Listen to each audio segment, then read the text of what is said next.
जबान तो आती नहीं क्योंकि मदीने में अरबी बोलते, ये ईरान से आया हुआ, लेकिन किसी तरह थोड़ा बहुत उसने मालूम किया कि अमीरुल मोमिनीन का घर कहाँ है। कि उसको ऐसा था कि कोई बहुत बड़ा बंगला होगा, कोई बहुत बड़ी कोठी होगी, कोई बहुत बड़ा मकान होगा। उसने कई लोगों को पूछा, सबने एक ही पता बताया कि देखो सामने जो छोटे छोटे घर नजर आते ना, उसी में एक घर अमीरुल मोमिनीन का भी है। बस आप चले जाओ वहां पे, वो जो घर नजर आता है ना, वो जो झोपड़ा नजर आता जिसकी खिड़की इस तरफ की हुई है, बस वही अमीरुल मोमिनीन का घर है। ये ईरान वाला घबराया कि अगर उमर यहाँ पर है, बोलो अगर उमर, आवाज से बोलो अगर उमर, कत्ल करना बहुत मुश्किल है क्योंकि महल्ला है, सारे महल्ले वाले जमा हो के मेरे बोटी हड्डी तोड़ देंगे, क्योंकि महल्ले में किसी को कत्ल करना बहुत मुश्किल है। लेकिन काम मालूम तो करे कि क्या मामला है। गए और वहां जाकर बताया कि मैं मुसाफिर हूँ, अमीरुल मोमिनीन उमर को मिलने आया। तो अंदर से घर में से आवाज आई, उमर घर में नहीं है, वो तो ऊंटों को चराने जंगल में गए हैं। अमीरुल मोमिनीन उमर सो रहे हैं, बोलो सुभान अल्लाह, बोलो क्या कर रहे हैं, सो। इसने कहा ये तो मौका और भी अच्छा हो गया। अरे पहले महल्ले में मारता तो बड़ा मुश्किल मामला था, अरे जंगल में भी अगर मारता तो 2-4 मेरे ऊपर हमला करते, लेकिन यहाँ तो सो रहे, सोने वाले को मारना तो बहुत आसान है, बहुत आसान है। ये उमर के करीब जा रहे हैं, बोलो बोलो बोलो बोलो, ये ईरान वाला किसके करीब जा रहे हैं, उमर के करीब, उमर के करीब। अभी उमर के करीब यार कम से कम 5 या 10 कदम का फासला बाकी था, बस सीधे जाके हमला करना था कि अचानक धाड़ से आवाज आई, धाड़ से आवाज आई तो ये चौके, क्या हुआ, कौन है कौन है? तो देखा पीछे शेर आ रहा है, बोलो जंगल का। ये और खुश हो गए कि अब तो मेरे को मारने की जरूरत भी नहीं है, अब कौन मारेगा, शेर मारेगा, क्योंकि ये तो बहुत होशियार, बहुत लंबा चौड़ा हट्टा कट्टा, सीधे दरख्त के ऊपर चढ़ गया, बड़ा ऊंचा दरख्त था, दरख्त के ऊपर चढ़ गया, कहा मैं दरख्त के ऊपर से बैठ के तमाशा देखूंगा, अब तो मेरे को मारने की भी जरूरत नहीं, शेर आएगा, हमला करेगा, फाड़ेगा, शेर चला जाएगा, मैं गर्दन लेके वहां ईरान पहुंच जाऊंगा और मेरा इनाम पक्का हो जाएगा। ये सोचकर वो दरख्त पर चढ़ गया। शेर आया, अब वो दरख्त पर से देख रहा है, शेर आ गया, हजरत उमर के बिल्कुल करीब आ गया, और हजरत उमर सोए ना, शेर उसके गोल गोल घूम रहा, बोलो सुभान अल्लाह। 1 चक्कर लगाया, 2 चक्कर लगाया, 3, वो शेर चक्कर पे चक्कर लगाता, ये ऊपर दरख्त पे से। ये ईरान वाला कहता मैं हैरान, अरे शेर है, ये इंसान खोर है, अरे ये हमला करता है। तो उमर के चारों तरफ घूम रहा है, क्या करता? ये कहते हैं मेरे पैदा करने वाले की कसम, में दरख्त पर था, वहां से मैंने देखा कि उमर की आंख खुली, बोलो सुभान अल्लाह। यूं हाथों को अपने आंखों पर मला और कुछ दुआ पढ़ी, और दुआ पढ़ने के बाद शेर को कहा क्या हुआ, जाओ जाओ इधर से जाओ। कहता सिर्फ हजरत उमर ने इशारा किया, शेर दौड़ता दौड़ता जंगल की तरफ चला गया। उमर का सिर्फ ऑर्डर था, जाओ जाओ यहाँ क्या कर रहे हो मेरे पास? कहते वो चला गया, ये दरख्त से सीधे नीचे आए हजरत उमर के सामने। हजरत उमर भी चौंके, लोग सामने से आते, पीछे से आते, दाएं से आते, बाएं से आते, तुम ऊपर से नीचे आए, क्या हुआ? हजरत उमर ने कहा क्या हुआ, कहां से आए हो, मुसाफिर नजर आते हो। ईरान वाले की आंखों में आंसू थे। कहा सब बात मैं बताऊंगा, पहले मुझे कलमा पढ़ा दो, पहले मुझे कलमा पढ़ा दो। तो फिर उन्होंने अपना पूरा प्रोग्राम बताया। तो हमारे नबी ने फरमाया तूने कलमा क्यों पढ़ लिया? हजरत उमर ने फरमाया तूने कलमा क्यों पढ़ लिया? तो आया था मेरे कत्ल के इरादे से, कलमा क्यों पढ़ लिया? कहा मैं कलमा डर से नहीं पढ़ा, सब देखा मैंने, मैं डर से कलमा नहीं पढ़ा, मैंने ये सोचा कि जब उमर का ये आलम है कि जंगल का जानवर भी इनसे घबराता है, तो ये तो गुलाम है, आका मोहम्मद का क्या आलम होगा, बोलो सुभान। जब उमर का ये आलम है तो उमर के नबी के ईमान का क्या आलम होगा। खैर मुझे आपको बताना है कि हजरत उमर का ईमान, बोलो कैसा था, मजबूत था ना? नहीं बोलो ना कैसा था, मजबूत था। जंगल के शेर भी गुलामी करते थे कि नहीं करते थे? लेकिन आज मैं आपको जो पॉइंट पर, ये मैंने वाकया इसलिए सुनाया, पॉइंट पर लाना चाहता हूँ। हजरत उमर अमीरुल मोमिनीन, साथ में बोलो हजरत उमर अमीरुल मोमिनीन, 22 लाख मुरब्बा मील पे अकेले हुकूमत करने वाले। लेकिन हजरत उमर की एक आदत थी, रात को अपना कपड़ा बदल देते थे, भेष बदलते थे और पूरे मदीने का चक्कर लगाते थे, गांव का, देहात का, गलियों का। क्यों चक्कर लगाते थे? कोई गरीब होगा, कोई मिस्कीन होगा, कोई यतीम होगा, कोई बेवा होगी, कोई लाचार होगा, कोई मजबूर होगा, मेरे तक नहीं पहुंचा होगा। मैं अमीरुल मोमिनीन हूं, मुझे पता तो होना चाहिए कि मेरे इलाके में कोई परेशान तो नहीं। हजरत उमर भेष बदल के जा रहे थे, रात को तहज्जुद का वक्त था। हजरत उमर एक घर के पास गए, घर में से कुरान पाक के पढ़ने की आवाज आ रही है, बोलो सुभान अल्लाह। और क्या कुरान पढ़ा जा रहा है, पढ़ने वाले कोई भी सहाबी होंगे, आवाज बहुत प्यारी होगी। वो कुरान पढ़ रहे हैं, वत्तूरी व किताबिम मस्तूर फी रक़्क़िम मनशूर वल बैतिल मामूर वस्सक़फ़िल मरफ़ूअ वल बहरिल मस्जूर इन्ना अज़ाब रब्बिका लवाक़िअ मा लहू मिन दाफ़िअ। यानी वो पढ़ने वाले तो अपना कुरान पढ़ रहे, 27वां पारा सूरह नूर पढ़ रहे, लेकिन उसमें एक आयत आती है, इन्ना अज़ाब रब्बिका लवाक़िअ। अगर अल्लाह का अज़ाब आ गया, मा लहू मिन दाफ़िअ, कोई बचाने वाला नहीं होगा। हजरत उमर के कान में जब ये आयत आई, जानते थे, अरबी जानते थे, वहीं बैठ गए। अब मालूम है वहां तहज्जुद के वक्त से वो दीवार का टेक लगाकर बैठे, फजर की अजान हो रही है, हजरत उमर की दाढ़ी मुबारक भी आंसुओं से तर है और एक ही बात कह रहे, अल्लाह उमर पर तेरा अजाब आएगा तो उमर को कौन बचाएगा, अल्लाह उमर पर तेरा अजाब आएगा तो उमर को कौन बचाएगा। अब फजर की अजान होने लगी, इमामत किसको कराना है? हज़रत उमर को, अमीरुल मोमिनीन वही है। और उस जमाने में ऐसा होता था कि अजान होती थी और सारा मजमा, सारा का सारा मजमा फजर की नमाज के लिए जा रहा है, अजान हो रही है और सारा मजमा जा रहा है, लेकिन सबकी नजर पड़ रही है कि हमारे इमाम साहब कौन, हजरत उमर, ये रो रहे हैं, लेकिन किसी की हिम्मत नहीं कि उमर को जाकर पूछे। सब मस्जिद में सुन्नतें पढ़ रहे हैं या घर से सुन्नतें पढ़ के जा रहे हैं, लेकिन फिर सब लोग मशवरा करते कि उनको कौन कहेगा, वो तो रोए जा रहे हैं। तो इनके बेटे हजरत अब्दुल्ला गए और जाकर कहा, अब्बा सब लोग इंतजार कर रहे हैं, फजर का वक्त हो गया है, आपकी सुन्नतें बाकी है, आपको इमामत कराना है।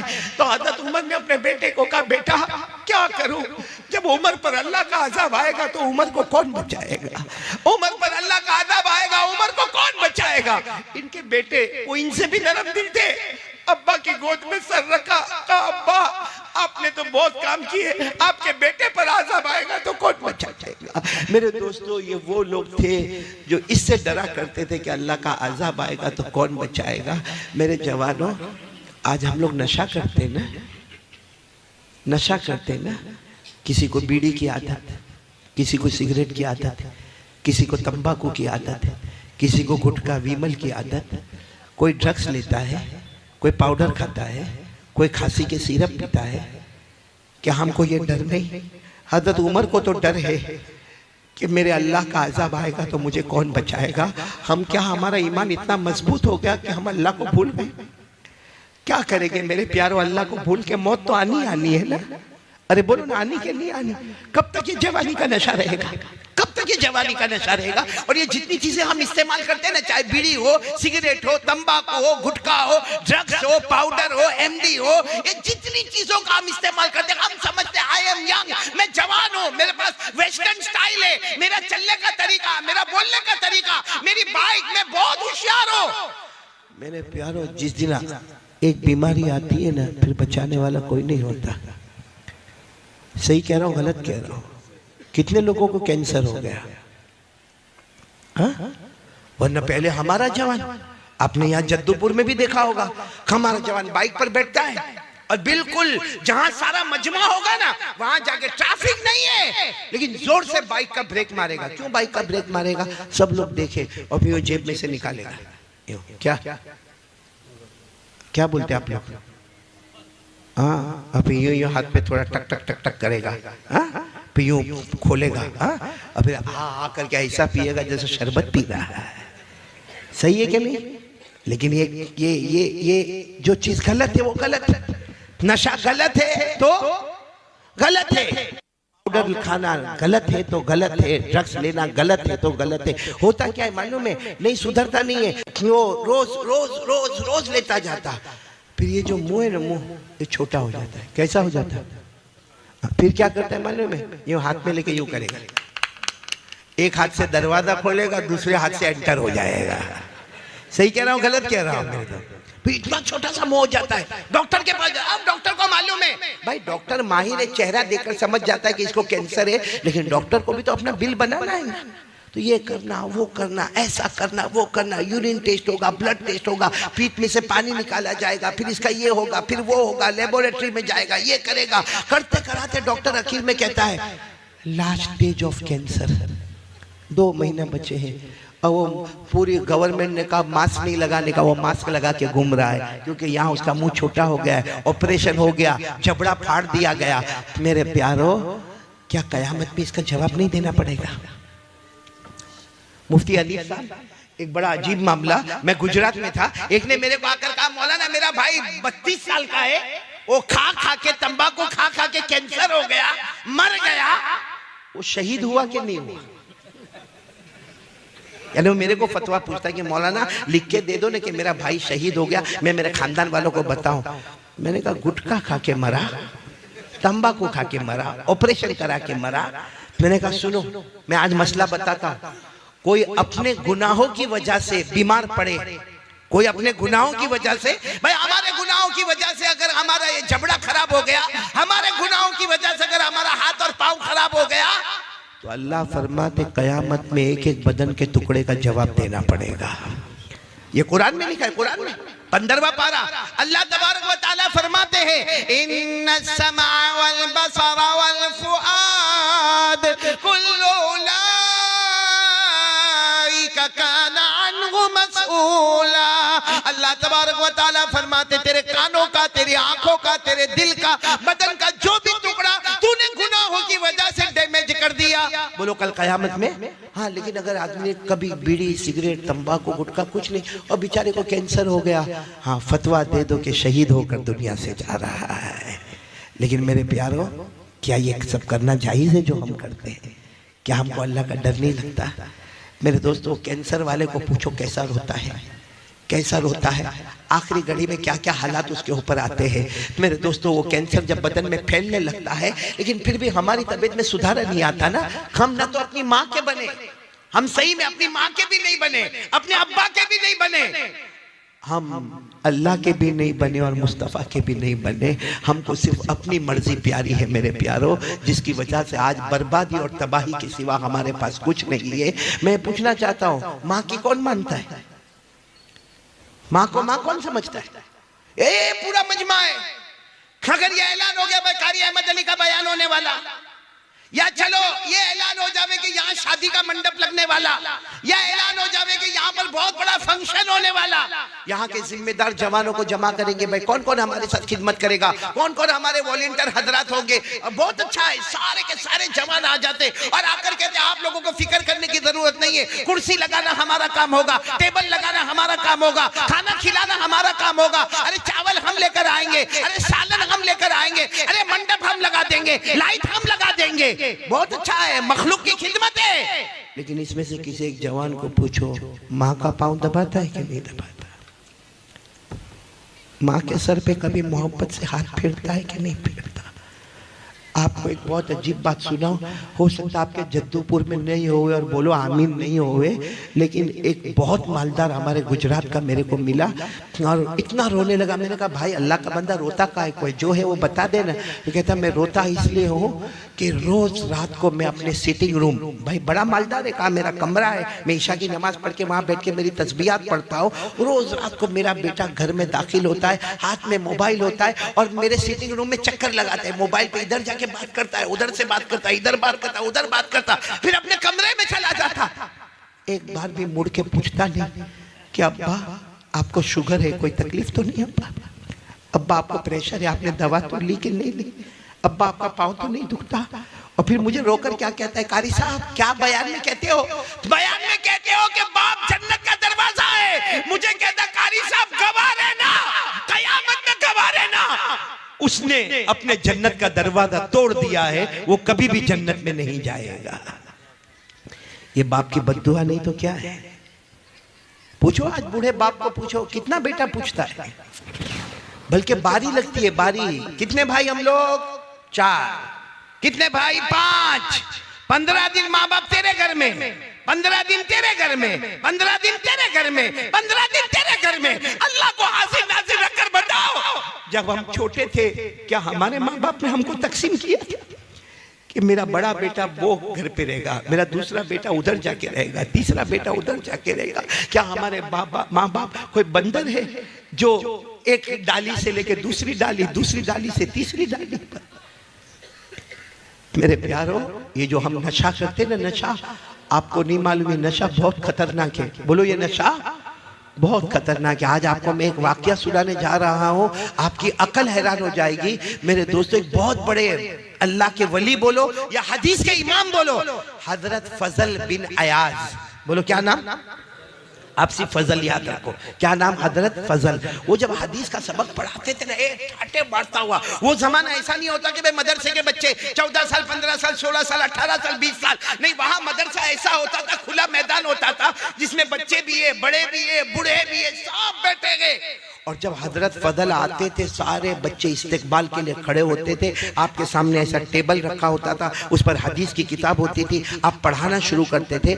उस जमाने में जो भी तरीका पढ़ाने का होता पढ़ाते थे। एक सामने स्टूडेंट बैठता था, सामने एक स्टूडेंट, सुनना, बहुत होशियार, बहुत चालाक। और आपको मालूम है, जो ब्राइट स्टूडेंट हो, जिसका दिमाग अच्छा हो, तो पढ़ाने वाले की तवज्जो उसकी तरफ, बोलो, ज्यादा होती है। तो वो और हजरत फजल देखते थे, वो जो बोलते वो सब लिखता है। और कभी चेक करते थे, तो चेक करते तो देखते थे इतना अच्छा लिखता है, इतना अच्छा। यानी हजरत फजल कहते हैं कि मुझे मेरे शागिर्दों में, मेरे स्टूडेंट में, मुझे इसके बारे में यकीन था कि इसका फ्यूचर बहुत ब्राइट होगा। कहते कि 1 महीना गुजरा, वो पढ़ने नहीं आया। कितना महीना? अब ब्राइट स्टूडेंट हो, वो 2 दिन नहीं आवे तो उस्ताद परेशान, पढ़ाने वाला परेशान, टीचर और प्रोफेसर परेशान कि मेरा इतना अच्छा स्टूडेंट नहीं आता। लेकिन वो चूंकि मजमा इतना रहता था, हजरत फजल समझे कहीं सफर पे गया होगा, इधर गया होगा, उधर गया होगा। सुनो, बराबर सुनना। हजरत फजल कहते एक दिन आने के साथ ही मैंने पूछ लिया कि भाई वो कहाँ है, वो मेरा स्टूडेंट कहाँ है जो सारी बातों को लिखता था, बाय हार्ट करता था? तो किसी ने कहा वो तो घर में बीमार है, आखिरी सांस ले रहा है, घर में बीमार है। और बोलो,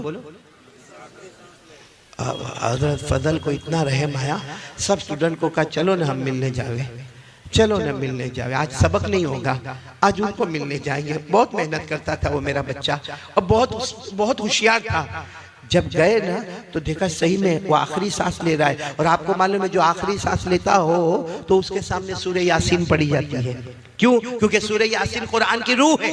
बोलो, सूरह यासीन कुरान की रूह है। और इस वक्त हमला बॉडी पर नहीं हो रहा है, मौत के वक्त हमला किसके ऊपर होता है? रूह पर होता है। तो रूह को रूह के साथ आसानी करने के लिए मरने वाले के पास क्या पढ़ना चाहिए? तो हजरत फजल ने देखा कि आखिरी सांस लेता, अपने सारे स्टूडेंट को कहा चलो चलो यासीन पढ़ो, यासीन पढ़ना शुरू करो। अब सब बच्चों ने यासीन एक आवाज गूंजी, यासीन पढ़ने की आवाज गूंजी। मालूम है, वो जो बच्चा था ना, जवान लड़का, अपने उस्ताद को कहता है मत कहो इनको यासीन पढ़ने, मत कहो, मेरे को कुछ भी काम नहीं आएगा, मेरे को कुछ भी काम नहीं आएगा। तो ये समझ गए उस्ताद के आखिरी वक्त है, आदमी कुछ भी बोलता है समझ में नहीं आता। तो उस्ताद ने कहा भाई सब लोग यासीन पढ़ना बंद करो, बल्कि क्या करो, ला इलाहा इल्लल्लाह पढ़ो, पढ़ो ला इलाहा इल्लल्लाह, ला इलाहा। क्योंकि हदीस में आता है लक़िनु मौताकुम ला इलाहा इल्लल्लाह, जो मरने के करीब हो उसको ला इलाहा इल्लल्लाह उसके सामने पढ़ो। मालूम है, जब सबने ला इलाहा इल्लल्लाह की आवाज़ गूंजी तो स्टूडेंट कहता है अपने उस्ताद को, मेरे उस्ताद हजरत फजल, मेरे उस्ताद मत पढ़ो, मत पढ़ो, काम नहीं आएगा। कहा बेटा ऐसा क्यों कहता, काम नहीं आएगा? क्यों ऐसा क्यों कहता काम नहीं आएगा? कहा 2-4 घंटे पहले मुझे पता चला अल्लाह ने मेरे ईमान को छीन लिया है, अल्लाह ने मेरे ईमान को छीन, बस इतना कहा और आंखें बंद हो गई।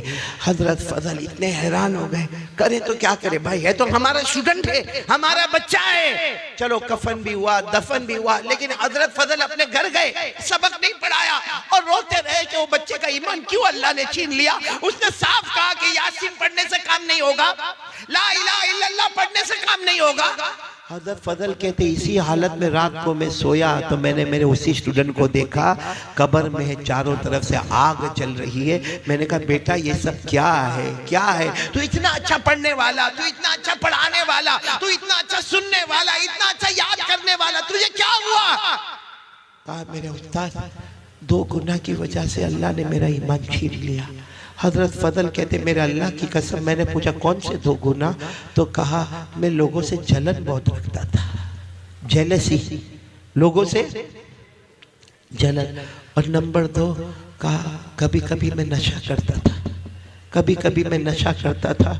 ये 2 गुनाह की वजह से अल्लाह ने मौत से पहले मेरे ईमान को छीन लिया और मेरी कब्र को अजाब का गढ़ा बना दिया। मेरे प्यारों में पूछना चाहता हूँ जद्दोपुर वालों, क्या हमारे अंदर जलन नहीं है? सही बोलो ना, हमारे अंदर जलन, जेलसी। आज आज आज अगर किसी का घर बन रहा है, भाई घर बना रहा है, बनाने दो ना, उसका घर बन रहा है। अरे उसके घर में कलर हो रहा है, अरे उसके घर में फर्स्ट फ्लोर, पहले ग्राउंड फ्लोर था, अभी फर्स्ट फ्लोर बन गया। या उसके घर में पहले 3 कमरे थे, अभी 4 कमरे बन गए। वो घर बना रहा है, रात को हमको नींद नहीं आती। अब बाहर निकल कर कहां से लाया होगा पैसा?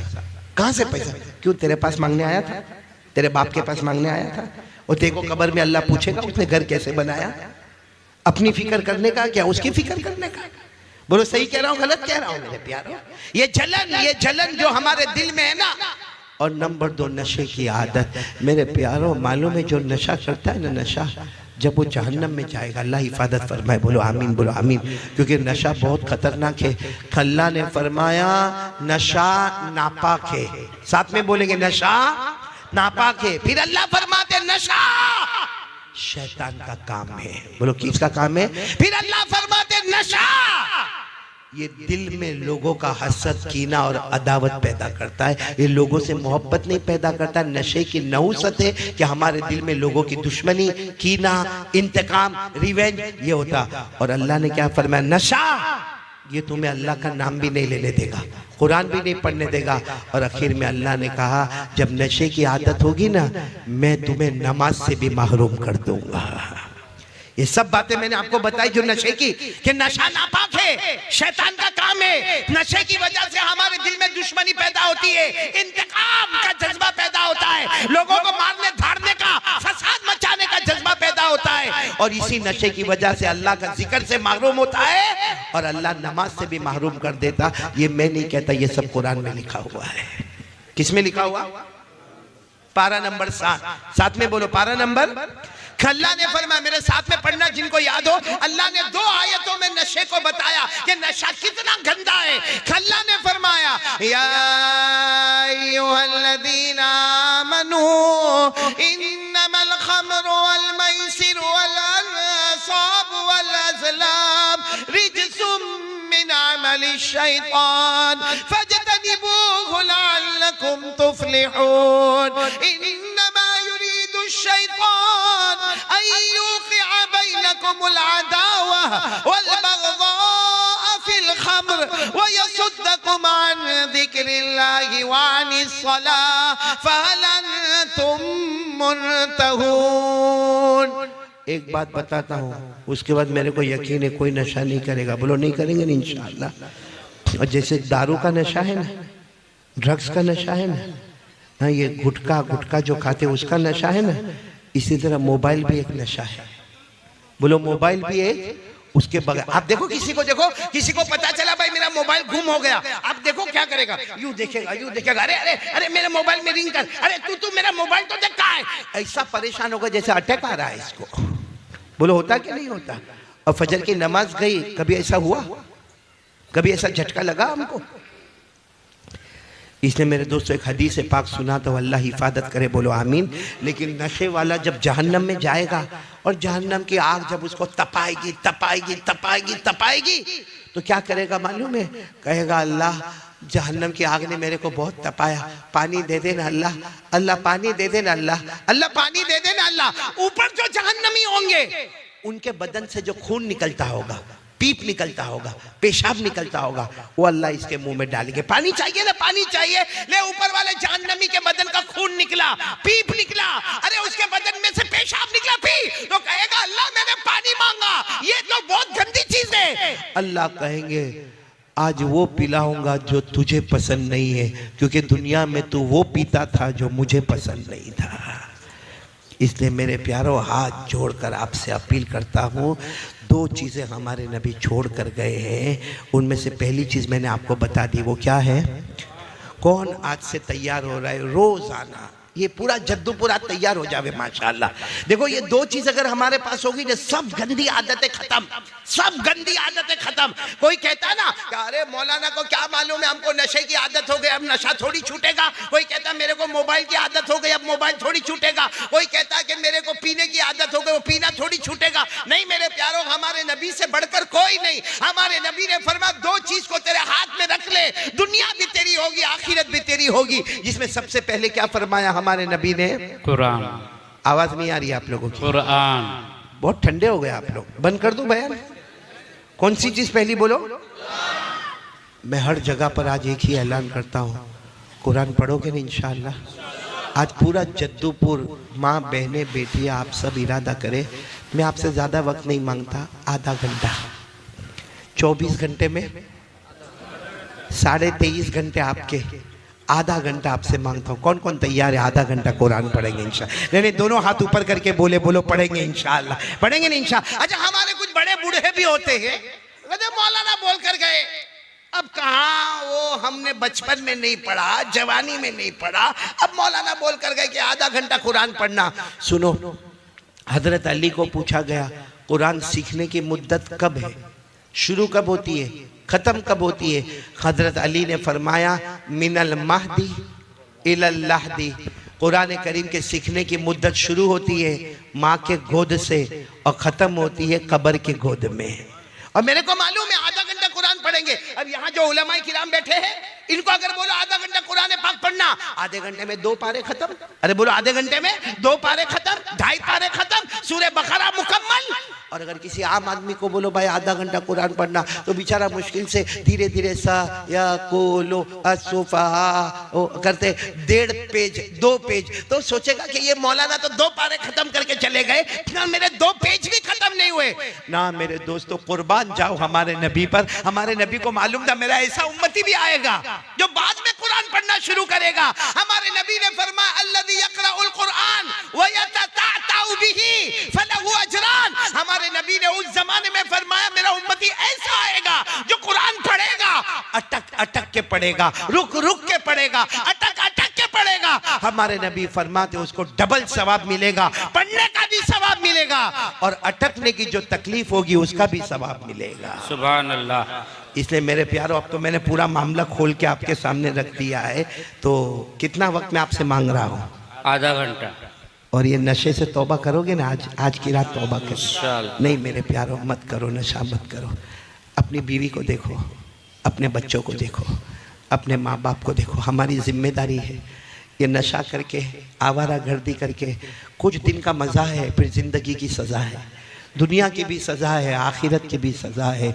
इसलिए मेरे प्यारों, आप ये सोचते होंगे कि छोड़ने का कैसा, वही मैं आपको तरीका बताने जा रहा हूँ कि पहला काम ये अपने घर में शुरू कर दो। आधा घंटा अपनी बीवी बच्चे सबको बोलो आधा घंटा कुरान पढ़ेंगे। बोलो पढ़ेंगे ना इंशाल्लाह। और अगर नहीं पढ़ना आता ना, अरे मस्जिद के इमाम साहब के पास चले जाओ ना, मस्जिद के इमाम साहब को बड़े प्यार से कहो ना, मैं रोज़ाना आपके पीछे नमाज पढ़ता हूँ, मेरे को 5 से 8 मिनट आप थोड़ा सा कुरान की 2-4 आयतें पढ़ा देना। वो 2-4 आयतें पढ़ा दे, आप घर जाके उसी को पढ़ते रहो, उसी को पढ़ते रहो, उसी को पढ़ते रहो, उसी को पढ़ते रहो। आधा घंटा कुरान को दे दो मेरे दोस्तों, दुनिया भी हमारी होगी, आखिरत भी हमारी होगी इंशाअल्लाह। करेंगे? बोलो करेंगे इंशाअल्लाह।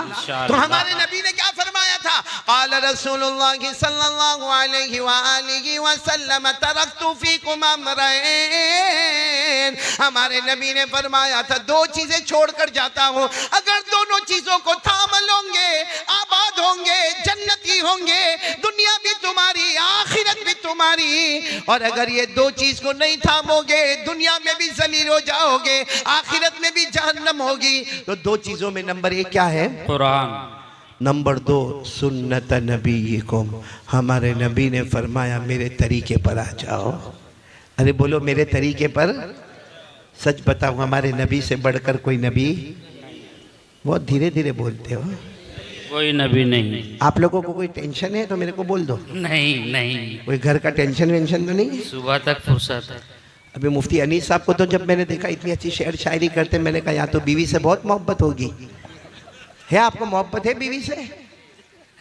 सब क्यों अशरफुल हाँ हाँ कर रहा है तू बैठे बैठे? ये कब से बीवी से हाँ हाँ हाँ करे जा रहा है? खाने में समझता नहीं क्या खाता है, और फिर मुझे कहता है मेरे को शुगर हो गया। तो मैंने कहा तू खाने पे तो कंट्रोल कर भाई। वो मालूम है ना, एक मरतबा एक बीवी ने हाँ अपने हस्बैंड को पूछा, आप मुझसे कितना प्यार करते हो? आप मुझसे कितना प्यार करते हो? जवाब दो। अरे आप लोग जवाब दो। थोड़ी देर के लिए सोचोगे, आपकी बीवी पूछ रही है आप मुझसे कितना प्यार करते हो, क्या जवाब दोगे? बहुत बहुत ही बोलना, यही जवाब सबको देना पड़ेगा वरना खाना पीना मुश्किल हो जाता है। तो एक बीवी ने अपने शोहर को पूछा, आप मुझसे कितना प्यार करते हो? बहुत। अब वो बेचारा बहुत काम में होगा तो अपनी बीवी को कहा, जा तू किचन में जा, चाय वाय बना, बाकी मैं तेरे को बहुत प्यार करता हूँ। बीवी समझ गई ये ढोंग करता है। फिर आई ना, मैं जद्दूपुर की हूँ, पक्का जवाब चाहिए, कितना प्यार करते हो मेरे को सही सही बताओ। उसने कहा अल्लाह की बंदी बहुत बहुत प्यार करता, आई लव यू, जा। वो समझ गई कि ये ढोंग ही कर रहा है। वो फिर तीसरी मर्तबा और थोड़े जोश में आई, और अगर कहने लगी नहीं मेरे को सच्चा सच्चा बताना पड़ेगा, हमको 12 साल शादी को हो गए, आप मेरे से कितना प्यार करते हो, एकदम सच्ची बात बताओ। उसने कहा बहुत प्यार करता, लैला मजनू का जैसा प्यार था ना वैसे तेरा और मेरा प्यार है। मैं मजनू और तू। बोले ये बहुत लंबी छोड़ता है। बोले सच सच बताओ कितना प्यार करते हो। अभी इसका जद्दूपुर वाले का दिमाग गया कि बार बार कोई भी पूछे तो दिमाग जाएगा। कहा तू बार बार पूछती कितना प्यार करते हो? मैंने कहा ना बहुत प्यार करता हूँ। तो कहा लेकिन मुझे बताओ कितना प्यार करते हो? कहा इतना करता इतना करता इतना करता इतना करता कि जी चाहता तेरे जैसे एक और लेके आ जाओ दूसरी। अब जिंदगी भर पूछेगी नहीं कि आप कितना प्यार करते हो। देखो कितना अच्छा मैंने फॉर्मूला आपको बताया, बताया कि नहीं बताया? अब हंसना आया थोड़ा, ऐसा लगा मैं इंसानों में बात कर रहा हूँ। थोड़ा माइक की आवाज बढ़ा दो बेटा, अभी बहुत प्यारी बात पर आ रहा हूँ। नंबर 1 हम क्या करेंगे बोलो? आवाज नहीं आ रही है। नंबर 1 क्या करेंगे? कुरान। रोजाना कितना पढ़ेंगे? और नंबर 2 हमारे नबी ने क्या फरमाया? मेरा तरीका तुम्हारे पास होगा। ये 2 चीज़ होगी। मैं अब नबी का तरीका बताने जा रहा हूँ, लेकिन उससे पहले मैं खुलकर बता दूँ, पूरा मजमा बोल दे हमारे नबी से बढ़कर कोई नबी नहीं। नहीं, आवाज से बोलो, हमारे नबी से बढ़कर कोई नबी नहीं। हमारे आका से बढ़कर, हमारे नबी से बढ़ के कोई नबी नहीं ना, हमारे आका से बढ़कर कोई आका नहीं ना। तो फिर हम नबी को छोड़ के क्रिकेटर से, बॉलीवुड से, हॉलीवुड से काय को मोहब्बत करते हैं? देखो यहाँ बुड्ढा बुड्ढा भी दाढ़ी नहीं, लुकिंग हैंडसम। वो बुड्ढे को भी बुड्ढी बोलती होगी तो बहुत खूबसूरत दिखता है। देखो यहाँ बहुत सारे बैठे, सही में वो क्रिकेट का नशा होता है। यहाँ है अजब नशा होता है। वो क्रिकेटर जो टी शर्ट पहनता है ना, वही कलर की टी शर्ट यहाँ वाला जद्दूपुर वाला पहनता है। उसकी टी शर्ट के पीछे जो नंबर है 101, इसकी टी शर्ट के पीछे भी नंबर है, बोलो 101। और अगर इसको कोई जद्दूपुर का दोस्त, उसका नाम होगा मोहम्मद, अहमद, अब्दुल्ला, अब्दुल रहमान, उसके नाम से नहीं बुलावे और क्रिकेटर के नाम से बुलावे, इधर आ, इतना खुश होता है कि वाह मैं तो उसके जैसा हो गया। यानी सोचो इस्लामी नाम छोड़कर दूसरे नाम पर खुश हो गया। होता कि नहीं होता? और क्रिकेट खेले कौन, एडवर्टाइज कौन करे, कमावे कौन, जेब भरे कौन? हमारा जद्दूपुर वाला यहाँ बार बैठे बैठे उसने कैच छोड़ दिया, पकड़ लेता ना तो जीत जाते। मैंने कहा तेरा बाप पकड़ लेता जाके। भाई क्रिकेटर से मोहब्बत है, मैं मना नहीं करता, करो, एक काम करो, फोन करो, बोलो जद्दूपुर आजा। कौन करेगा फोन? जद्दूपुर आजा, आएगा? बोलो आएगा। अच्छा उसको फोन करके बोलो मता मता, don't come, you are busy, तू बहुत बिजी है, तू मता, मैं आ रहा हूं तेरे घर पे। बुलाएगा? वो मेरे और आपके चेहरे पे थूकने को तैयार नहीं है। उसकी मोहब्बत में मगरिब और ईशा की नमाज को छोड़ दिया हमने। सही कह रहा हूँ गलत कह रहा हूँ? सही में कभी कभी सोचता हूँ अशरफुल, हमसे बड़ा पागल कोई नहीं है। हाँ, अगर हमको कोई बोले ना ए पागल ओ मेंटल, तो हमको बहुत गुस्सा आता, मेरे को पागल बोला। लेकिन ऊपर वाला रोज हमको पागल कहता है, क्योंकि अल्लाह ने फरमाया ऐसा काम करना जिसमें दुनिया भी न मिले आखिरत भी न मिले, खुल्लम खुल्ला पागल है। ऐसा काम करना जिसमें दुनिया भी, अब ये बॉलीवुड हॉलीवुड से मोहब्बत, दुनिया कितनी मिली हमको? नहीं बोलो ना, कितनी मिली दुनिया? आखिरत मिली? अल्लाह फरमाते खसीरत दुनिया वल आखिरा ज़ालिका हुवल खुसरानुल मुबीन। अल्लाह फरमाते मेरा बंदा मेरी बंदी ऐसा काम करे कि दुनिया भी न मिले आखिरत भी न मिले, अल्लाह फरमाते खुल्लम खुल्ला नुकसान उठाने वाला। तो मेरे दोस्तों, क्रिकेटर से मोहब्बत, ये बॉलीवुड से मोहब्बत, हॉलीवुड से मोहब्बत। मैं तो मुफ्ती अनीस हमेशा कहता हूं बयान में, सबने टोपी पहनी है, हाँ बोलो। अरे पहनी है तो हाँ बोलो ना। असल में पहनी नहीं है, मेरे को पहना ही है। अभी मैंने देखा, अभी बहुत सारे बच्चे मेरी मुलाकात के लिए आए और हर एक को एक फिक्र थी कि मैं एक फोटो निकाल लूं। बहुत सारों को मैंने देखा, लेकिन मैंने देखा कितनों को मैंने देखा कारी अहमद अली से मोहब्बत करने आए और मुस्तफा की मोहब्बत तोड़ के आए। ये कैसा मामला है? क्योंकि मैंने उनके सर के बाल देखे, यहां भी सबने टोपी पहनी है, बाकी अभी टोपी हटाओ, हमारे जवानों के बाल सामने आएंगे। अजीब मुफ्ती अनीस साहब, ये कौन सा फतवा है और कौन से बाल है?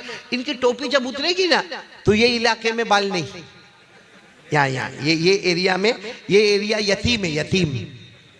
अच्छा इधर भी बाल बोलो नहीं, ये इलाका गरीब है, गरीब है।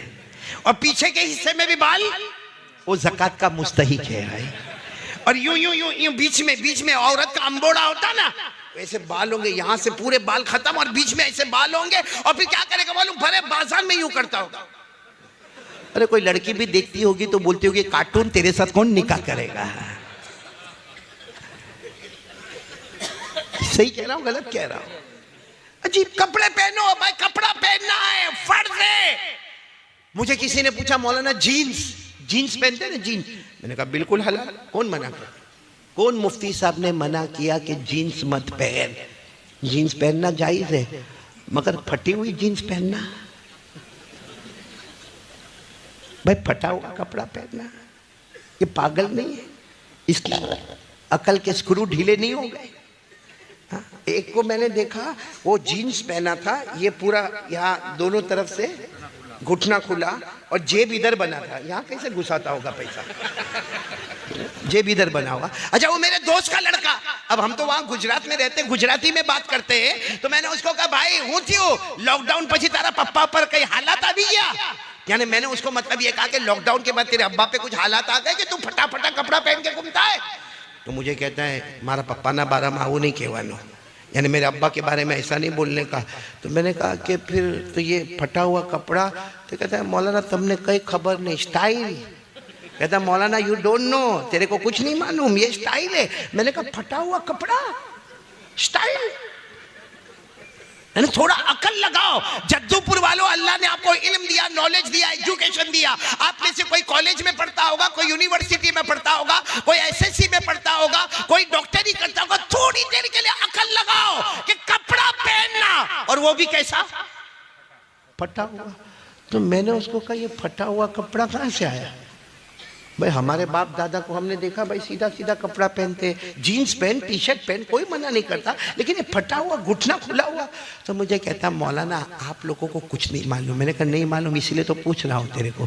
कहा कि उसने कोई पिक्चर का नाम लिया और कहा कि वो पिक्चर में कोई हीरो है और वो हीरो जो है ना नाचता है, गाना गाता है, और उसके जीन्स पहना है और उसके जीन्स के दोनों घुटने फटे हुए, जेब इधर का इधर बना हुआ। तो कहा उसने ऐसा पहना, बोला उसने ऐसा पहना, तो हमारे जद्दूपुर के जवानों ने भी ऐसा पहनना, पूरी स्टाइल बन गई, सबने ऐसा पहनना।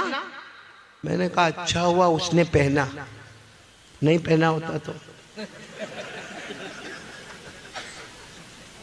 नहीं समझे? नहीं समझ में तो मुफ्ती अनीस को बाद में पूछ लेना भाई।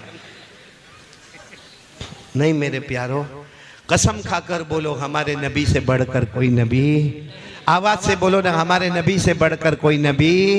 एक प्यारी बात मैं बताऊं, सब साथ में दो, साथ दोगे ना, मेरा साथ दोगे ना इंशाअल्लाह। आपको मालूम है कि हमारे नबी सल्लल्लाहु अलैहि वसल्लम की विलादत हुई, यानी हमारे नबी पैदा हुए और आपके अब्बा तो नहीं थे, यतीम थे आप, तो माँ बीबी आमीना, साथ में बोलो माँ का नाम।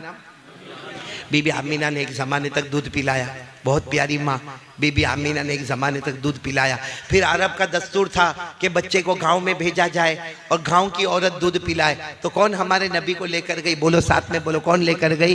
दाई हलीमा लेकर गई, हजरत हलीमा रज़ी अल्लाह ताला अन्हा लेकर गई। और वो बहुत दूर कबीले में रहती थी, कबीला बनु साद, उनके कबीले का नाम था कबीला बनु साद, उस कबीले में रहती थी।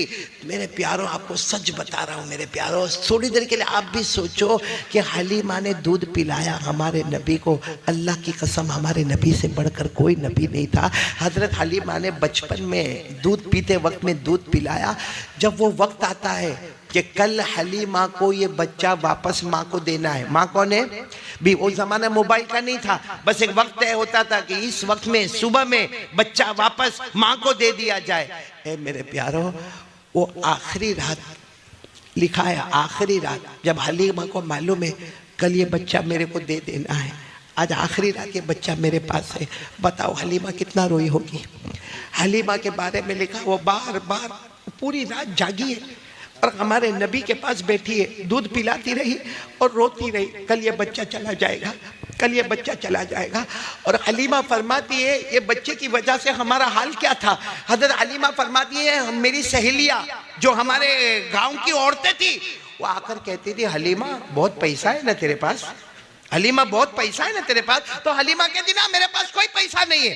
कहा ना हलीमा तेरे पास बहुत पैसा है, क्योंकि रात होती है ना, हम सब लोग हमारे घर में बत्ती बुझा देते हैं, वो तेल होता था तेल और ऊपर बत्ती होती थी। कहा रात में हम सब लोग बत्ती बुझा देते हैं क्योंकि रात भर तेल जलेगा, पैसा कहां से आएगा। लेकिन हम रात को भी देखते तेरे घर की तरफ, तो तेरे घर में उजाला उजाला, तो तेरे घर में तेल बहुत ज्यादा है, बत्ती बहुत ज्यादा है। तो हलीमा कहती थी, रोकर कहती थी मेरे पैदा करने वाले की कसम, कोई तेल नहीं, कोई बत्ती नहीं, जब से मोहम्मद आए हैं 24 घंटे मेरे घर में उजाला ही उजाला नजर आता है। वो हलीमा ने रात कैसे गुजारी होगी मालूम है, कल मोहम्मद को उनकी माँ के हवाले करना है। पूरी रात हलीमा रोई। अच्छा वो घड़ी आ गई, वो घड़ी आ गई कि जब हजरत हलीमा लेकर गई और पहाड़ के किनारे, मक्के के पहाड़ के किनारे आमीना खड़ी हुई है, बीबी आमीना, यहाँ से हलीमा आती है। अब हलीमा को मालूम है ये बच्चे की जुदाई का वक्त आ गया, बहुत रोती है, बार बार मोहम्मद को अपने सीने से लगाती है, अपने सीने से लगाती है। और सुबह में नहला धुला के लेके निकली है और आमीना को कहती है आमीना ये अमानत तुम्हें देती हूँ, मेरा जी तो नहीं चाहता था कि मैं ये अमानत तुम्हें दे दूं, मगर क्या करो ये वादा है इसलिए मैं आपको ये अमानत दे रही हूँ। अरे आमीना भी तो माँ थी ना, वो भी इंतजार कर रही थी, मेरा लखते जिगर, मेरे कलेजे का टुकड़ा, मेरा बेटा आ रहा है। आमीना ने ऐसे लिया, अपने सीने से लगाया, बहुत देर तक रोती रही। हलीमा ने जो जुमला कहा वो सुनना, हलीमा ने क्या फरमाया, आमीना आमीना मैंने बहुत बच्चों को दूध पिलाया है, गाँव गाँव जाके, शहर शहर जाके मैंने दूध पिलाया है, और मैं गांव में भी गई, जंगलों में भी गई, सहारा में भी गई, बयाबान में भी गई। हलीमा कहती है मैंने बहुत गांव, देहात, जंगल, बयाबान, सहारा का सफर किया, लेकिन काबा के पैदा करने वाले की कसम इससे बढ़कर खूबसूरत बच्चा मैंने कहीं नहीं देखा। सामने कौन थी? बीबी आमीना थी। उन्होंने भी हमारे नबी को सीने से लगाया, कहा आमीना, बीबी आमीना ने कहा हलीमा तू गांव की बात करती है, देहात की बात करती है, जंगलों की बात करती है। अरे हलीमा, ए हलीमा, बीबी आमीना ने कहा हलीमा तूने गांव में इससे बढ़कर खूबसूरत बच्चा नहीं देखा। बीबी आमीना कहती काबा के पैदा करने वाले की कसम मैं पूरे मक्का शहर में घूमी, इससे बढ़कर खूबसूरत बच्चा मैंने शहर मक्का में नहीं देखा। बात कर रहे कौन कौन? हलीमा आमीना। इतने में वहां से एक बूढ़े मियाँ चले आ रहे। कौन है वो? दादा अब्दुल मुत्तलिब। बोलो दादा अब्दुल मुत्तलिब तो थे ना। दादा अब्दुल मुत्तलिब आए और कहा हलीमा आमीना क्या बातें कर रहे हो? तो आमीना ने कहा आपका पोता, आपका पोता अब हमारे घर में वापस आ गया।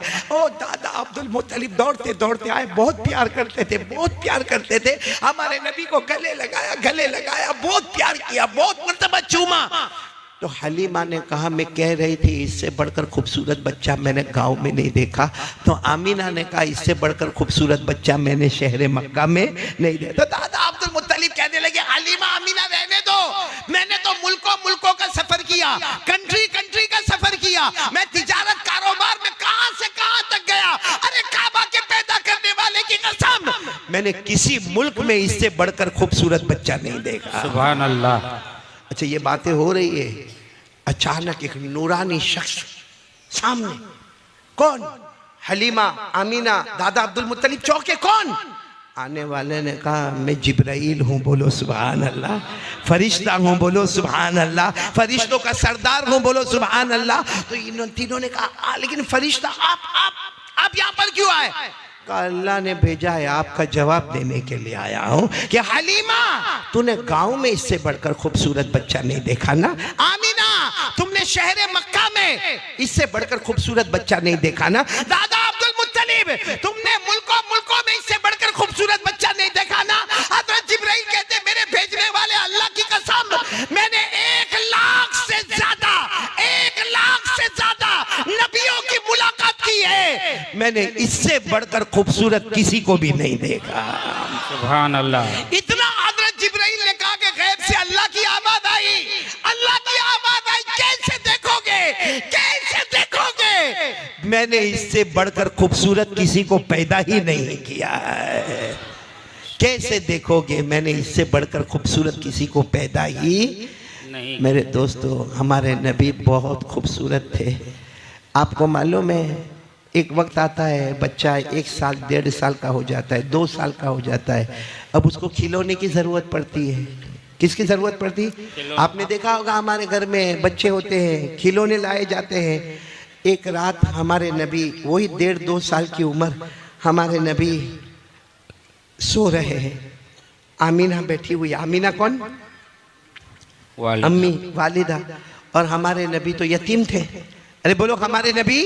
अल्लाह ने फरमाया अलम यजिदका यतीमन फआवा व वजदका ज़ल्लन फगदा व वजदका आइलन फअगना। अल्लाह तबारक व तआला फरमाते मेरे मुस्तफ़ा हमने आपको यतीम पैदा किया। तो हमारे नबी 1.5-2 साल की उम्र, और आमीना वहाँ बैठी है, और आमीना रोकर क्या कहती मालूम? मोहम्मद मोहम्मद। हालांकि वो 1.5-2 साल का बच्चा, लेकिन आमीना कहती मोहम्मद तेरा अब्बा नहीं ना, तेरा अब्बा होते तो खिलौना लेके आते, तेरा अब्बा नहीं ना, तू तो यतीम है, मैं बेवा हूँ, इसलिए अब्बा नहीं तो खिलौना लाने वाला कोई नहीं। और बीबी आमीना अपना कपड़े से अपने आंसुओं को साफ करते हुए कहती है मैं गई थी बाजार में, मिट्टी के खिलौने भी थे, लकड़े के खिलौने भी थे, मगर मेरे पास पैसा नहीं था। मैंने जो कीमत देखी तो मैं वापस मुड़ के आ गई। बच्चा मेरे को माफ़ कर देना, तेरा अब्बा नहीं, मैं बेवा हूँ, मेरे पास पैसा नहीं, मैं ना मिट्टी का खिलौना ला सकती, ना कोई और खिलौना लेकर तुम्हारे पास आ सकती। ये कहकर बीबी आमीना कुछ बात करते करते ऐसे आसमान की तरफ देखा, तो बीबी आमीना चौंक गई। आसमान की तरफ देखा, चांद जो है ना, चांद आगे की तरफ जा रहा है। बोलो कहाँ जा रहा है? हाँ। तो बीबी आमीना ने सोचा भाई आप लोगों ने भी जद्दूपुर में चांद तो देखा होगा, लेकिन चांद को चलता हुआ देखा, चांद आगे की तरफ। तो बीबी आमीना देखती, फिर थोड़ी देर में चांद उधर चला गया। हैरान हो गई कि चांद को क्या हुआ है। फिर देखी तो चांद चलता चलता चलता चलता इधर आ गया। बीबी आमीना हैरान हो गई कि चांद को क्या हो गया। एक तो अभी तक रो रही थी, आसमान की तरफ देखा तो कहा ये क्या हो रहा, कुछ हो रहा है, चांद आज चल रहा है। फिर बीबी आमीना ने मोहम्मद की तरफ देखा कि हमारे नबी की उंगली मुबारक ऐसी है, यूं इशारा करते हैं तो चांद उधर चला जाता है, यूं इशारा करते हैं तो चांद इधर चला जाता है, यूं इशारा करते तो चांद इधर चला जाता। तो बीबी आमीना कहती मुझे ऐसा लगा कि गैब से आवाज आई ये मुस्तफा है, ये मेरा है, इसको मिट्टी के खिलौने की जरूरत नहीं है, ये जमीन पर रहेगा, आसमान पर हुकूमत करता रहेगा। मेरे दोस्तों सच बताओ हमारे नबी से बढ़कर कोई नबी? बोलो ना, कौन कौन आज तैयार है नबी से मोहब्बत करेंगे इंशाअल्लाह? भाई झूठ नहीं बोलना, करेंगे नबी से मोहब्बत करेंगे इंशाअल्लाह। मैं तो कभी कभी बहुत खुल के कहता हूँ क्रिकेटर से मोहब्बत करना है, बॉलीवुड वाले से करना है, हॉलीवुड वाले से करना है, कर ले, मैं कहता हूँ कर ले, लेकिन अल्लाह ने अगर थोड़ी अकल दी है तो इतना बता क्रिकेटर से क्यों मोहब्बत करता है, क्यों करता है? बॉलीवुड हॉलीवुड वाले से क्यों मोहब्बत करता है? जवाब क्या होगा मालूम है? वो कमाल बताता है। वो क्या करता है? कमाल बताता है। भले झूठा कमाल बताता है मगर कमाल बताता है, इसलिए मोहब्बत करता हूं। अरे मेरे प्यारों, मैं कहता हूं क्रिकेटर कमाल बताता है, बॉलीवुड हॉलीवुड वाला कमाल बताता है, बेशक बताता है। जमीन पे पैदा होता है, जमीन पे कमाल बताता है। हमारे मुस्तफा अल्लाह की कसम वो अकेले हैं, जमीन पे पैदा होते हैं, आसमान पर कमाल बताते हैं। बताओ हमारे नबी ने कमाल बताया कि नहीं बताया? आवाज क्यों नहीं आ रही आपकी? बोलो बताया कि नहीं बताया? कौन कौन मेरा साथ देगा? अरे हाथ ऊपर करो ना, एक साथ में बोलो ना, मुस्तफा का दामन। आवाज से बोलो, मुस्तफा का दामन। पूरा मजमा मेरे साथ में बोले, शुरू करे बोलना, शुरू करे। हमारे नबी वो नबी, बोलते जाओ। हमारे नबी वो नबी, वो नबी, वो नबी, वो नबी, वो नबी, वो नबी, वो नबी, वो नबी, वो नबी, वो नबी, वो नबी, वो नबी, वो नबी, वो नबी। अल्लाह की कसम हमारे नबी वो नबी, उंगली मुबारक से इशारा करे, चांद के दो टुकड़े हो जाए, आधा इधर हो जाए, बोलो आधा। ऐसा कोई कर सकता मेरे दोस्तों? बोलो ना, कोई कर सकता? हमारे नबी की क्या शान होगी मेरे दोस्तों, क्या शान होगी कि हमारे नबी का ऐसा गुजर हो रहा है। बोलो ऐसा हमारे नबी का गुजर हो रहा है। वहाँ अबू जहल बैठा है, मक्का में अबू जहल बैठा है, उसके दोस्त बैठे हैं, शराब की मजलिस हो रही है और मालूम नहीं गालियाँ बकी जा रही है। हमारे नबी वहाँ से जाते हैं तो अबू जहल ने गालियाँ देना शुरू की और अबू जहल के दोस्तों ने भी गालियाँ देना शुरू की। किसी ने पत्थर मारा, हमारे नबी ने कुछ नहीं कहा, अपना गर्दन झुका के वहां से जाने लगे। लेकिन जब अबू जहल ने हद कर दी और अल्लाह की तरफ भी गाली की निस्बत कर दी, क्यों हमारे नबी आए और आकर कहा अबू जहल से, कितना ही मारोगे, कुछ भी करोगे, मैं अल्लाह का रसूल हूँ। बोलो मैं मोहम्मद अल्लाह का रसूल हूँ, अल्लाह का नबी हूँ, अल्लाह का पैगंबर हूँ, मैं ला इलाहा इल्लल्लाह की तालीम देता जाऊँगा। ये कहा और ये कहकर हमारे नबी आगे चले गए। तो अबू जहल ने अपने दोस्तों को कहा चलो आज मौका है, आज एग्जाम, आज इम्तिहान लेने का मौका है, रात का सन्नाटा है। और वो हमको बोलकर चले गए कि मैं अल्लाह का रसूल हूँ, अल्लाह का नबी हूँ और कुछ भी हो जाए मैं ला इलाहा इल्लल्लाह का ऐलान करता रहूंगा। अबू जहल ने कहा बहुत अच्छा मौका है, अपने सारे दोस्तों को कहा हाथ में मुट्ठी में कुछ भी ले लो, अपनी मुट्ठी में ले लो, मुट्ठी टाइट बंद कर दो, टाइट बंद कर दो और चलो। अब हमारे नबी तो थोड़ा आगे गए थे, ये लोग आके चारों तरफ से घेर लिए, हमारे नबी बीच में, पूरा सर्कल बन गया। तो अबू जहल ने कहा तुम तो आसमान की खबर देते हो ना, तुम तो अल्लाह के बारे में बताते हो ना, आसमान की खबर देते हो ना, ये हम सब दोस्त थे, हमारी मुट्ठी में क्या है वो बता दो, सबकी मुट्ठी बंद है, बता दो क्या है मुट्ठी में। ए मेरे जद्दूपुर वालों, कुर्बान जाओ हमारे नबी पर। ऐसे वक्त में आदमी टेंशन में आवे, डर में आवे कि मुस्कुरावे? हमारे नबी मुस्कुराए और मुस्कुरा कर कहा इसमें कौन सी बड़ी बात है, इसमें कौन सी बड़ी बात है कि मैं ये बता दूं कि तुम्हारी मुट्ठी में क्या है। किसी की मुट्ठी में कंकर है, किसी की मुट्ठी में पत्थर है, किसी की मुट्ठी में खजूर है, किसी की मुट्ठी में खजूर का बीज है, किसी की मुट्ठी में मिट्टी है। हमारे नबी ने फरमाया इसमें कौन सा कमाल है कि मैं बताऊं कि तुम्हारी मुट्ठी में क्या है। कमाल ये है कि तुम्हारी मुट्ठी में जो चीज है वो बताएगी कि मैं कौन हूं। बोलो सुभान अल्लाह। अच्छा, सबकी मुट्ठी ऐसी थी? हमारे नबी ने फरमाया तुम्हारी मुट्ठी में जो चीज है वो बताएगी कि मैं कौन हूं। सबकी मुट्ठी, सब लोग टाइट बंद कर रहे हैं लेकिन वो मुट्ठी ऑटोमेटिक खुलती जा रही है, वजन होती जा रही है, धीरे धीरे धीरे धीरे सबकी मुट्ठी खुली और जिसकी मुट्ठी में जो था एक ही आवाज आई, अशहदु अल्ला इलाहा इल्लल्लाह व अशहदु अन्ना हादा मुहम्मदुर रसूलुल्लाह। आवाज आई, हम गवाही देते ला इलाहा इल्लल्लाह और ये भी गवाही देते कि ये मोहम्मदुर रसूलुल्लाह है। मेरे प्यारो, बहुत से लोगों को ईमान नसीब हुआ मगर अबू जहल क्या कहकर चला गया, ये जादू है जादू। क्या कहकर चला गया? जादू है जादू है। तो हमारे नबी बहुत रोए। अल्लाह ने फरमाया मेरा मुस्तफ़ा रो मत, जिसके मुकद्दर में हिदायत नहीं है मैं उसको हिदायत नहीं दूंगा, वो जादू जादू कहकर मरेगा और जहन्नमी हो जाएगा। अल्लाह ने फरमाया इक़तरबतिस साअतु वन्शक़्क़ल क़मर व यरा यरौ आयतन युरिदू व यक़ूलू सिहरुम मुस्तमिर व कज़्ज़बू वत्तबऊ अग़वाअहुम व कुल्लु अम्रिन मुस्तक़िर।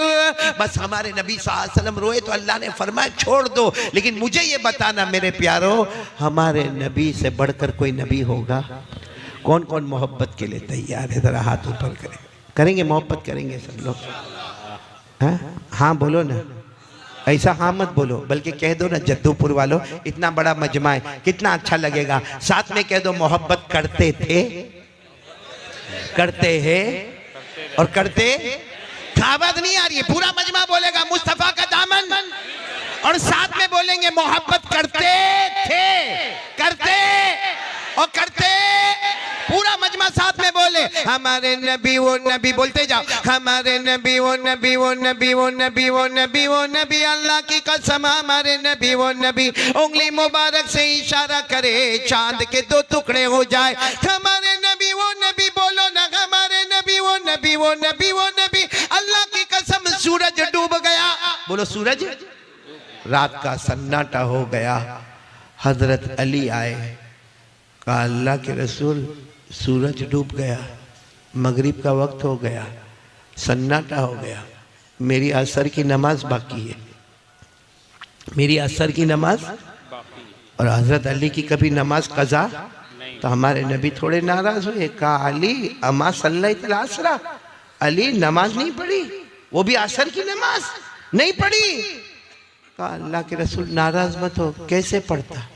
आपने मुझे काम के लिए भेजा और आपने साफ कहा था अली काम के लिए जाना, रास्ते में ठहरना नहीं, खाना नहीं, पीना नहीं, किसी से बात करना नहीं, और आपने इतना दूर भेजा, मैं गया, मैं खाया नहीं, मैं पिया नहीं, किसी से बात किया नहीं, आपके पास आते आते सूरज डूब गया, तो मेरी असर की नमाज कज़ा हो गई, तो मेरा तो कसूर नहीं है ना, आप ही ने तो कहा था ना कि ऐसा करना। हमारे नबी ने फरमाया रुको रुको रुको, हमारे नबी खड़े हो गए। मेरे प्यारो उस वक्त मैदान में तकरीबन 1400 लोग थे।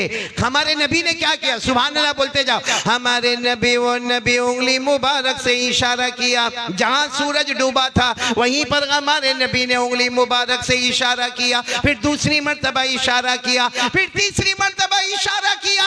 1400 साहबा ने फरमाया हमने अपनी आंखों से देखा डूबा हुआ सूरज भी मोहम्मद के इशारे पर वापस आ गया। सुभान अल्लाह, सुभान अल्लाह। अच्छा वो सूरज आ गया, हमारे नबी ने कहा ना अली, अली कहाँ है? हजरत अली भी मजमे में कहा यहाँ का पढ़ो असर। कौन कहता असर की नमाज कज़ा हो गई? पढ़ो असर पढ़ो। कौन कहता तुम्हारी नमाज कज़ा हो गई? अब हजरत अली तो वैसे भी नमाज में बहुत रोते थे। अब जब अल्लाह अकबर कह के नमाज शुरू की तो हजरत अली ने रोना शुरू किया।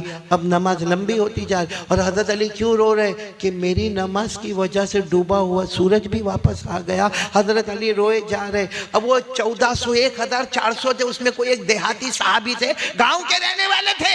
वो दौड़ते दौड़ते आए, कहा अल्लाह के रसूल ये रात हो गई थी ना, रात हो गई थी, मगरिब का वक्त हो गया था, ये सूरज वापस आ गया आपके इशारे पर, अब जाएगा कब?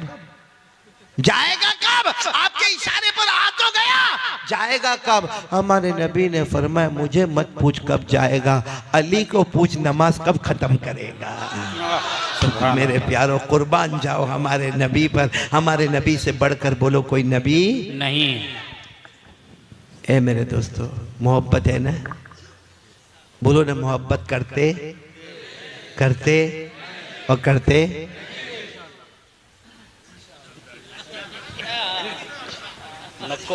नहीं समझे? मैं बोलूंगा नहीं, नाराज हो जाओगे, फिर कभी नहीं बुलाओगे तो क्या करूंगा भाई। लेकिन बात सीधी है। नहीं, हमारे नबी के चेहरे पे दाढ़ी थी। देखो अगर आप लोग आज कह दो ना कि नबी के चेहरे पे दाढ़ी नहीं थी, मैं अभी जाके दाढ़ी उड़ाऊंगा, बल्कि सबको कहूंगा, क्योंकि मेरे को भी मालूम है दाढ़ी में आदमी बुढ़ा दिखता है। सही है? हाँ कि नहीं? सही है। दाढ़ी में आदमी बूढ़ा दिखता है, बगैर दाढ़ी वाला जवान दिखता। अब मेरी उम्र 52-53 मेरी उम्र, अब यहाँ मजमे में कोई 52-53 का होए, शर्ट पैंट पहना हुए, क्लीन शेव होए, हाँ चलो ये तो इतना बड़ा मजमा है, पहचानते। अगर नहीं पहचानते हुए तो क्या होगा मालूम है? वो भी आता होगा, मैं भी आता होगा, मेरी उम्र भी 52-53, उसकी उम्र भी 52-53, लेकिन मेरे चेहरे पर दाढ़ी, उसके चेहरे पे दाढ़ी।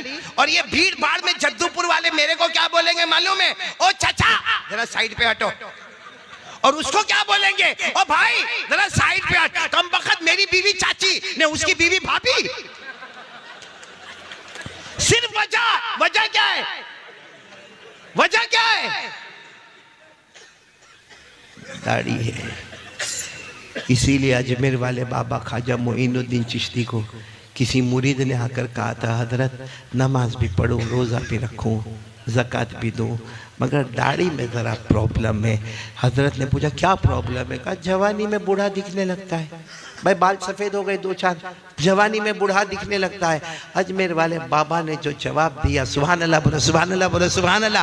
अजमेर वाले बाबा ने क्या जवाब दिया? अरे हमें इससे मतलब नहीं, हम दाढ़ी रखे, हमें इससे मतलब नहीं कि जवानी के बुढ़ापा।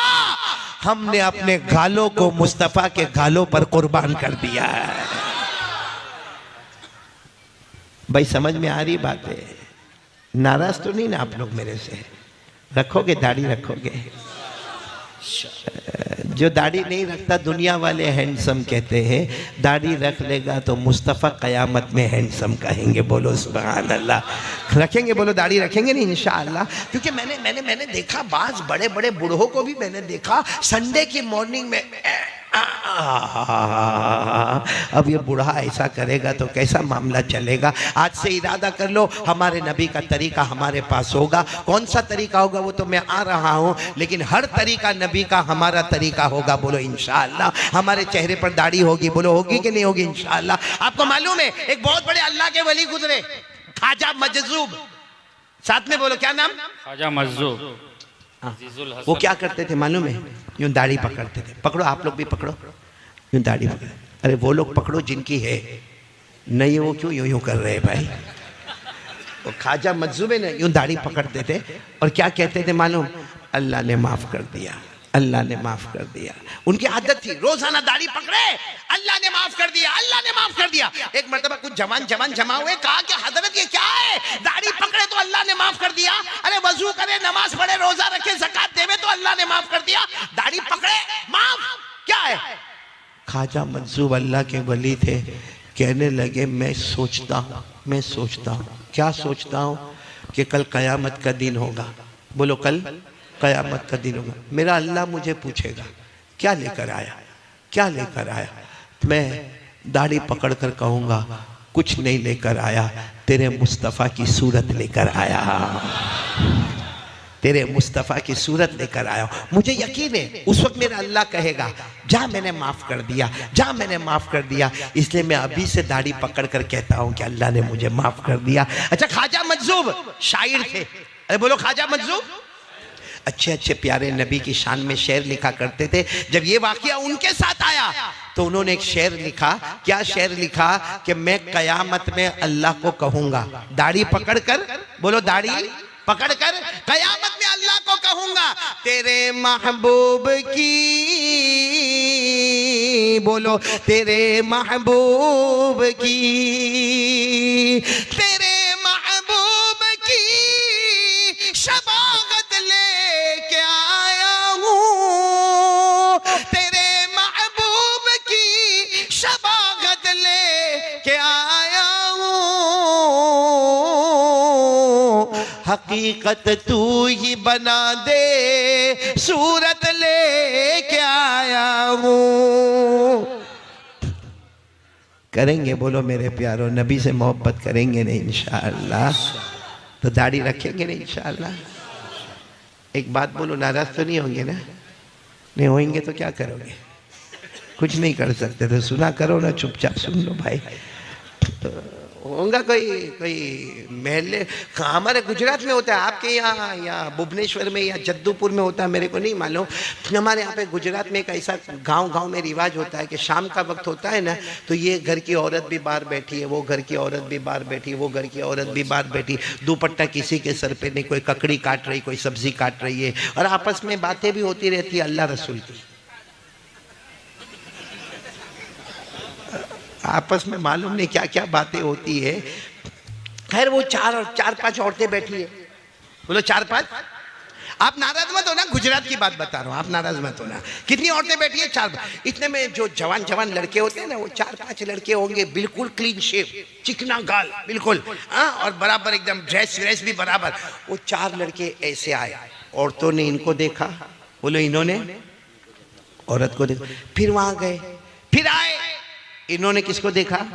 औरत को देखा, औरतों ने इनको, फिर वहां गए, फिर आए, इन्होंने किसको देखा? औरतों को देखा, औरतों ने, ऐसा 4-5 मर्तबा हुआ। ये औरतों को देखे, औरतें इनको देखे, और वो अपना सब्जी काटने में मस्त है, ये इनको देख रहे, वो उनको देख रहे। इतने में मस्जिद के इमाम साहब निकले नमाज पढ़ा के। अब वो इमाम साहब निकले तो सर पे इमामा, लंबा जुब्बा, पैजामा, और हाथ में तस्बीह, जेब में मिसवाक, जैसे मौलाना है। वो जितनी औरतें थी ना, एक दूसरे को, ए मौलाना है, चलो अंदर, मौलाना है, चलो अंदर। 2 सेकंड में तो सारी औरतें, मौलाना बेचारे गर्दन झुका के आ रहे हैं। तो ये 4 जवान है मौलाना के पास गए, कहो मौलाना you are looking very danger. एक बात पर आ जाओ मेरे दोस्तों, ये तो मैंने आपका मूड बना दिया, मूड बन गया। हमारे नबी कितनी चीजें छोड़ कर गए? 2 चीजें छोड़ कर गए। एक क्या छोड़ कर गए? कुरान, जो रोजाना कितनी देर पढ़ोगे? अब दूसरी चीज मैं आपको बता रहा हूँ, कितनी देर हो गई मेरे को बोलते बोलते? आराम से है, वक्त है, हो गया वक्त खत्म है भाई। वो जाकिर भाई के यहाँ जितना खाया उतना बोल लिया, आप कितना बुलवाओगे भाई? ओवर टाइम मेरे को लेके जा रहे हो आप लोग। वो दीन मोहम्मद भी गायब हो गए, वो तो कब के गए, आप शुरू में बता दिए, चले गए। अच्छा वही था, मैं बीवी के पास तो नहीं चला गया। इसको मैंने इतना अच्छा कहा दोपहर में मेरे को छोड़ दे एयरपोर्ट पे, कहता ना बयान करने के लिए तो बुलाया, खाने के लिए थोड़ी बुलाया था यहाँ पे।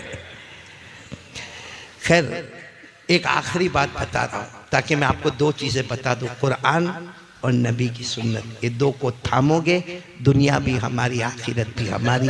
और छोड़ दोगे तो मेरे दोस्तों मैं भी बर्बाद हो जाऊंगा, आप भी बर्बाद हो जाएंगे। अल्लाह हिफाजत फरमाए। दूसरी चीज़ क्या है मालूम है? जवाब दोगे आप लोग, जवाब दोगे इंशाअल्लाह। हमारे नबी का सबसे बड़ा तरीका क्या है?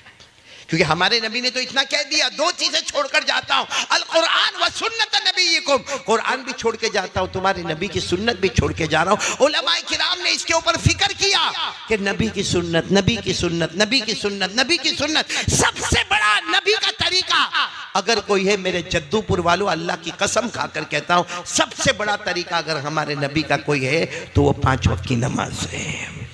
बोलो कितने वक्त की नमाज है? 5 वक्त की नमाज है। अब कौन कौन तैयार है मेरे भाइयों? देखो देखो देखो देखो, मैं पहले एक बात बताऊंगा, अभी टाइम है ना आपके पास, इसे खुलकर सुनना।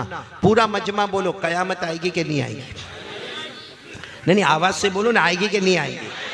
कौन कौन बोल रहा है कयामत आएगी? हाथ ऊपर करे, बोलो आएगी, कयामत आएगी। और कयामत को कोई रोकने वाला? कब आएगी नहीं मालूम, लेकिन आएगी जरूर, और उसे कोई रोकने वाला? अल्लाह ने फरमाया, अल्लाह ने फरमाया, अल्लाह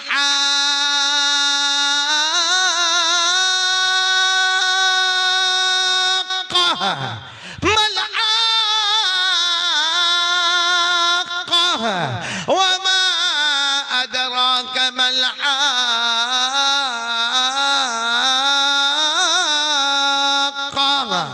अल्लाह कहते आएगी, झंझोड़ देगी, झंझोड़ देगी, हिला के रख देगी। बोलो कयामत। आवाज नहीं आ रही, बोलो कयामत।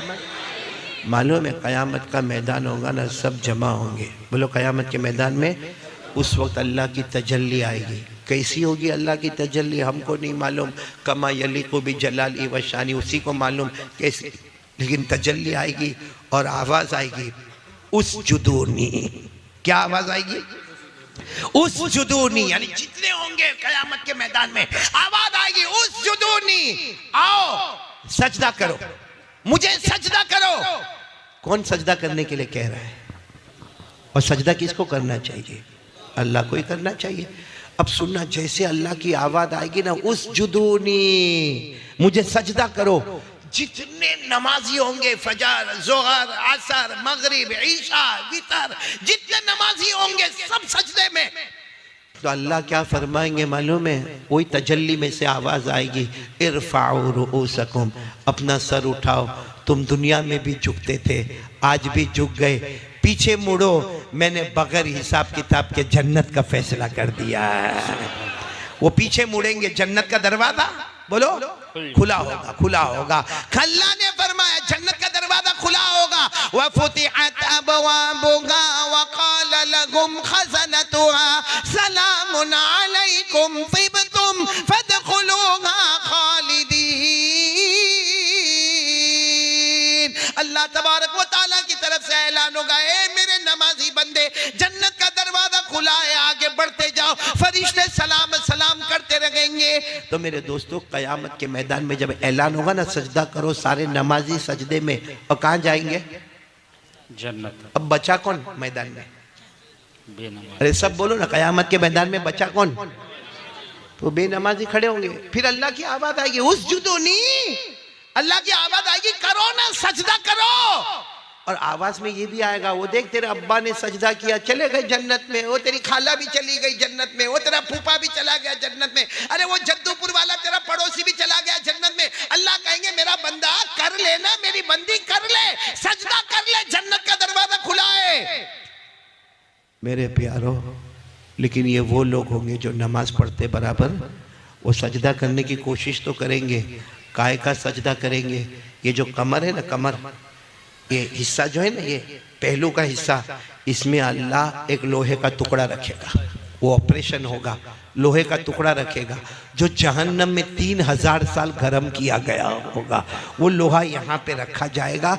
सजदा तो दूर की बात, वो रुकू करने जाएगा ना, जैसा रुकू करने जाएगा, बस वो जैसा शुरू होगा ऐसा जलेगा, वो खड़ा हो जाएगा। अल्लाह कहेंगे, मेरा बंदा कर, सजदा कर ले। सब जन्नत में गए, जा तू भी जन्नत में जा। वो फिर झुकने जाएगा, सजदा तो दूर की बात, रुकू पर आएगा, कैसा जोर से चिल्लाएगा, आह करके चिल्लाएगा, और फिर रोएगा रोएगा रोएगा। ये आंसू खत्म हो जाएंगे और खून के कतरे टपकना शुरू हो जाएंगे, और अल्लाह बार बार कहेंगे, सजदा कर लेना, सजदा कर लेना। आखिर में वो क्या कहेगा? अल्लाह, खून के आंसू टपक रहे, अल्लाह बहुत जलता, अल्लाह जैसे झुकता हूँ बहुत जलता, अल्लाह मैं नहीं, सजदा नहीं कर सकता। उस वक्त अल्लाह कहेंगे, मत कह सजदा नहीं कर सकता, मैं तुझे करने भी नहीं दूंगा। अल्लाह कहते, दुनिया में तू तंदुरुस्त था, दुनिया में तेरे ऊपर कोई टेंशन नहीं था, रोटी कपड़ा मकान सब था, तंदुरुस्त था, मस्जिद के करीब में तेरा घर था, अजान की आवाज तेरे घर में आती थी, सब था। जब तंदुरुस्त था तूने मुझे सजदा नहीं किया, आज मैंने तुझे मजबूर कर दिया, तुझे सजदा नहीं करने दूंगा। अल्लाह फरिश्तों को कहेंगे, मुंह के बल घसीटो और जहन्नम के हवाले कर दो।